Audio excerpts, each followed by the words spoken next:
little bit of context. The first thing I'm going to do is just show you a little bit about who I am in my non-life of what I'm going to talk about, just to give you a little bit of context.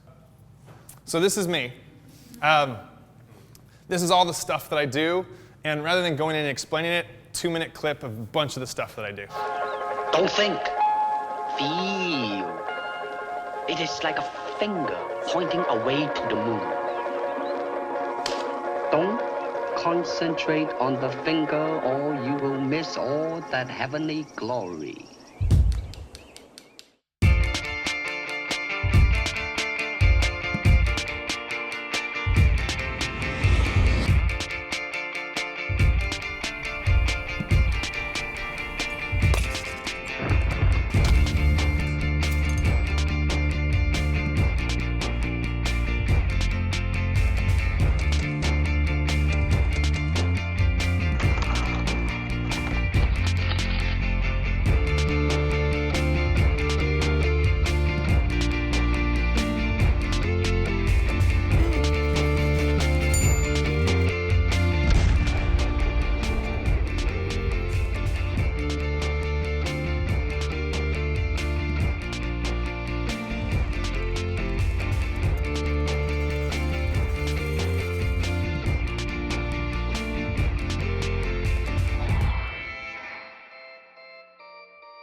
Thanks.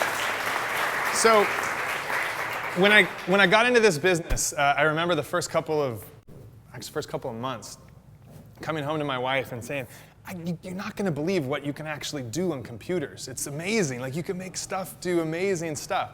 And we went on and actually, we were so blown away by the whole thing. We went out and started a charity which actually worked with Hollywood High School and Venice High School to kind of expose this whole thing to kids. So I've always been really fascinated by the concept of impossible and making things do something or be something that they weren't meant to be. So I've had an amazing opportunity in my professional life to do some pretty incredible things. But this is the most amazing experience and the most amazing thing I've ever worked on. And this is Tempt. Tempt is was one of the foremost graffiti artists in the 80s. And he came home from a run one day and said, "Dad, my legs are tingling." And that was the onset of ALS. And has anyone read Tuesdays with Morrie? Okay. ALS is like the blob. It starts at your toes, kind of moves up, eventually takes over. And now Tempt, which we were just actually with him today, is paralyzed completely. He only has the ability to move his eyes and grind his teeth. Those are the only two things he can do. Everything else is completely rendered docile. So we went to, I was moved by his whole story. I actually came upon his story through a gallery event that my wife and I went to. And we decided that we were going to sponsor him. My company decided that we were going to sponsor him. So I called his father and brother and said, hey, we want to give some money to your foundation. I'd like to meet with you. So if you guys know downtown LA, this is the Pantry in downtown LA over on Figueroa. And so we met with him. We sat down to gargantuan pancakes and said, what are you going to use the money for? And before I even got a chance to get the words out of my mouth, his brother says, I just want to talk to my brother again. And I said, well, wait a second. I don't get that. I mean, I've seen Stephen Hawking and Christopher Reeves. I've seen paralyzed people communicate. What do you mean you just want to talk to me? He says, we can't talk. He can't talk. He said the machines that you see, those are for people that have a lot of money or have health insurance or just have the means to go about getting that. Right now, the way they communicate, is they take a piece of paper. If you saw the movie The Diving Bell and the Butterfly, you run your hand along a piece of paper, and then when you get to a letter, he blinks. And then they start again. And they do it again, and he blinks. And letters form words, worms form sentences, and so on and so forth. Today, his machine went down when we were at his hospital. That is the most excruciating thing in the world. I got goosebumps just telling you right now. Like, you feel helpless watching him because he's got so much he wants to communicate, and he can't get it out. And he was yelling at us by grinding his teeth. He was going, I can't even do it. It was was it loud, Martin? It was loud. And he was so helpless for a second, he could not express himself because he doesn't have the ability to talk or communicate language. So I committed right there that we were going to figure out a way to help him communicate, express himself, and to do his art again. And I was all fired up, and I walked out of the restaurant, and I was like, what the hell did I just get myself into? I have got zero experience, zero know-how. I've got no idea how I'm going to do this thing, but I wrote a check, and I figured I was going to figure out a way to cash it. So I was speaking at an event a couple months later, and I met some guys that do this thing called laser tag, GRL. And what they do is they use these incredibly high-powered projectors, and they project it on the side of buildings. And then with a laser pointer, they draw on the side of the building, and they're able to write on the side pretty much whatever gets projected, they can write in the negative space. So I came back from this event and sat down at the dinner table and was all fired up and was talking to my wife and said, this is amazing what these guys are able to do. And right after for the 3 months after I had had that breakfast, I had gone back, and I have an amazing group of people that I work with who are producers. And there's one thing about producers is they don't understand the meaning of the word no. And they will push and push and push and push and push. And when you say no, they say thank you and they push some more. So we were able to get Tempt a device, a expensive Stephen Hawking device, through insurance and kind of navigating loopholes. We were able to get him a device that allowed him to talk. So now he's talking by typing on a computer screen with his eyes, and then it registers the words, and then a computer voice comes out and says, hello, how are you? Actually, one of the sayings, it's predictive text, so one of the texts that keeps coming up every time he talks is, what's cracking, which is I find funny, which is kind of his personality. So I came back, and I'm sitting with my wife, Caskey, and I said, these guys are doing lasers, and they're doing graffiti on the sides of buildings, and she's like, well, wait a second. If we've got a device already that allows Tempt to communicate with his eyes, and these guys are doing graffiti on the sides of buildings, then let's figure out how to marry the two. So bottom line there is hang out with a really, really smart people like my wife, and then you're golden. So we called the guys that I had met at the conference. We convinced them to come out. They came to our house. We moved all of our furniture around, and we basically went on it took about a year to finally manifest this whole thing and pull it together. And they came out, and we had a program fest, a hack fest, for about 2 weeks. And we were programming. We went down to the Venice Boardwalk to buy glasses. My kids got involved. My dog got involved. And at the end of the 2 weeks, we had created this device, this very rudimentary device called the iWriter. And it is, just like it says, cheap pair of sunglasses, some copper wire, some electrical tape or ties to tie the wire to the side of the glasses. Then you crack open a PS3 camera, you put some LED lights on the board, it illuminates the pupil, and you have the iWriter. So we're all fired up. I think we cracked it open. We show up at his hospital room about 2 weeks after. This is an awesome picture because not his room, his room. Hustle and bustle, everybody's fired up for the night. And everything that could have gone wrong that night went wrong, by the way, everything. Down to the damn wireless card not working. I mean, it was like we had cracked the code here and the wireless card wasn't working. So we set up a projector from his hospital room, or a projector down in the parking lot, and the device the iWriter up here, a laptop beaming a signal down to another laptop that was connected to the projector. And this was the wall out here outside of the hospital. And Tempt did graffiti again for the first time in 7 years. And I love this picture because we kicked his bed faces this way and the window's here, and we kicked his bed to the side so we could kind of see out the door, and he's looking over his life support system that keeps him alive out into the parking lot. And in the parking lot were his friends, his family, a whole group of people who had gathered to witness this event. And I would challenge, what is really keeping him alive? This or that? So he did graffiti again for the first time. He expressed himself. He had now been talking, but now he's actually doing his art again. So you can imagine the emotion in the room and down in the parking lot. People are hugging, they're high-fiving. All of his old boys were there. His family was there. It was an amazing experience. And he sent us this afterwards. That was the first time I had drawn anything for 7 years. I feel like I had been held underwater, and someone finally reached down and pulled my head up so I could take a breath. And today I got to experience that feeling of gasp, of like needing to breathe and needing to communicate. Again, it was a very welcome reminder. So this whole thing started with the intention of just helping Tempt. But what happened quickly is that trying to help one person blossomed quickly into the potential of helping many, many, many people with any kind of trapped-in syndrome, paralysis, or anything that keeps you from expressing yourself.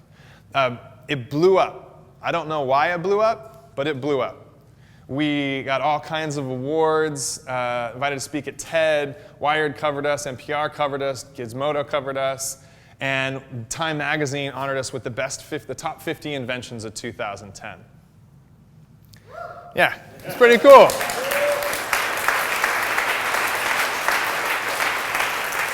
It was pretty cool. And this was the genesis of the creation of the Non-Impossible Foundation, which is based on the simple premise that ordinary people can do extraordinary things to help their community, help a fellow human being, or help the world. So back to that check. We got him to communicate.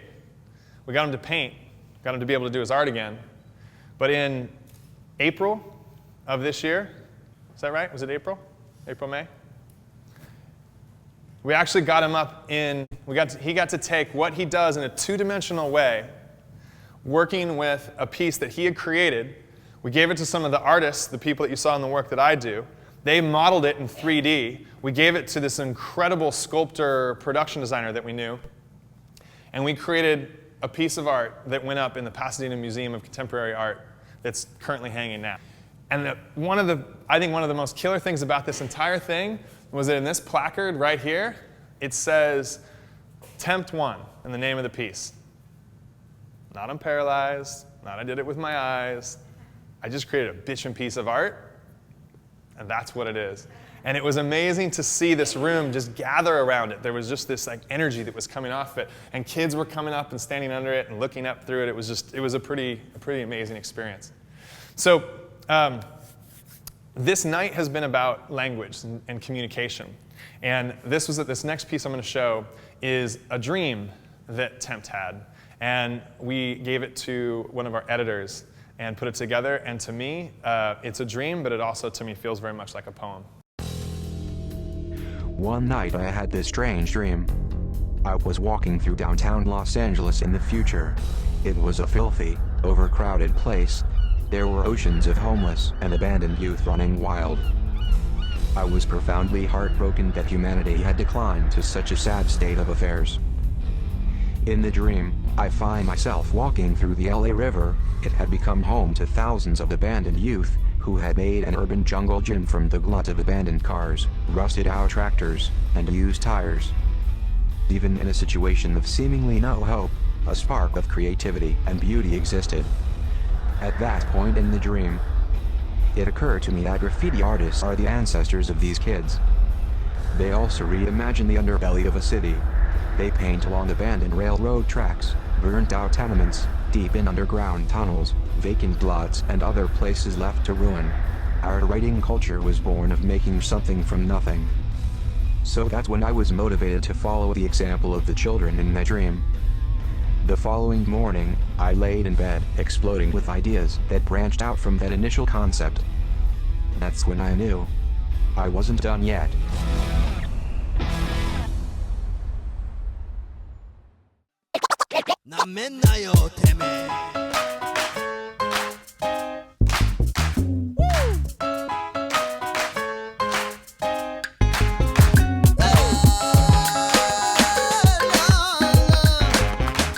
Tempt is an innovator in lots of aspects. I think he's put Los Angeles on the map. You could see his command of balance, symmetry, style, space, form through his tags, his pieces. He's always been next level stuff, you know, always pushing the boundaries.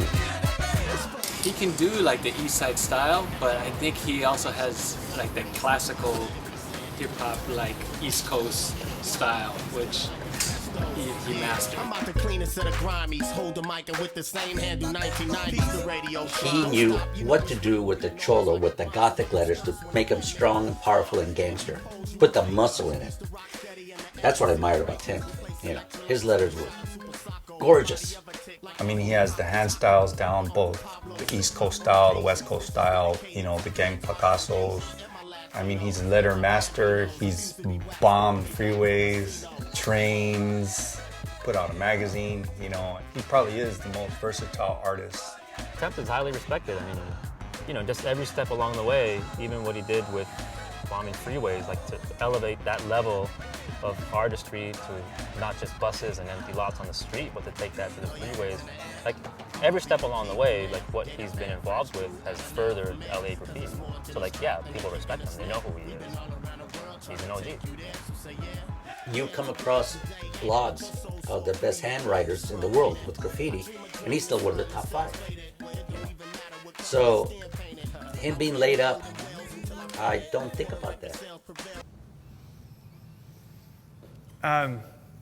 So the concept of language, we had a poet, we had a teacher, we had an amazing presentation of analysis of lyrics and song. What I would like to talk about a little bit tonight is the concept of the language that's unspoken. And that's, you all have woken up in the morning and laid there for a second, or come out of a meeting, or seen something or experienced something, and words aren't expressed, but you're caught in your head. The conversation, if you could figure out how to tap, like, you know, in the movie The Matrix, where they plug in the back of the head and actually put a speaker on that, it would be numbing how loud it was. You have so much conversation going on in your head, and the thing is when you speak it, you get a chance to question it, because you actually get a chance to hear what it sounds like and whether it makes sense.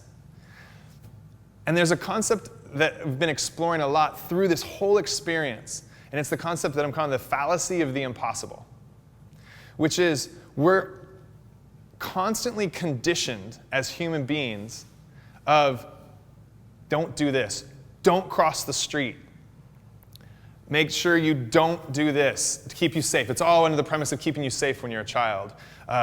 Look both ways when you cross the street, or otherwise you're going to get. There's a lot of negative reinforcement that's constantly enforcing what you can and can't do. So we're constantly ridden with these words: you can't, you shouldn't, and that it was said in the very first presentation that working with teenagers, it's still that unadulterated, which is no pun intended, unadulterated language of truth, right? But as we get older, those edges start to be worn down of what you can and can't do. And you get caught in your head of what you can and can't do. This is what happens if you start to believe it. And had I believed, and had the group of people that surrounded us believed, there's no freaking way we're going to be able to help Tempt communicate again. There's no way we're going to be able to help him express himself and do his art again. That's what would have happened, nothing. Were we fantastic? Were we lucky? Were we... did we just happen to have everything conspire to come to the right way and the right timing? Yes, name something successful in life that hasn't been a conspiracy of many things coming together at the right time in the right place. That's always the way that it works out, right? The concept of things that are non-impossible, I would challenge everybody in this room for a second. Just take 5 or 10 seconds and think of something that wasn't at one point impossible. One thing.